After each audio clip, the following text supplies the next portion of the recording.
بسم الله الرحمن الرحيم إذا زلزلت الأرض زلزالها وأخرجت الأرض أثقالها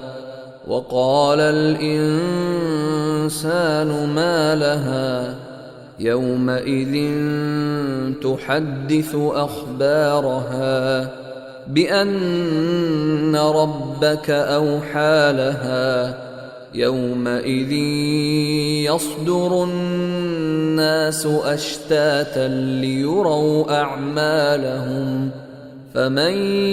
يعمل مثقال ذرة خيرا يره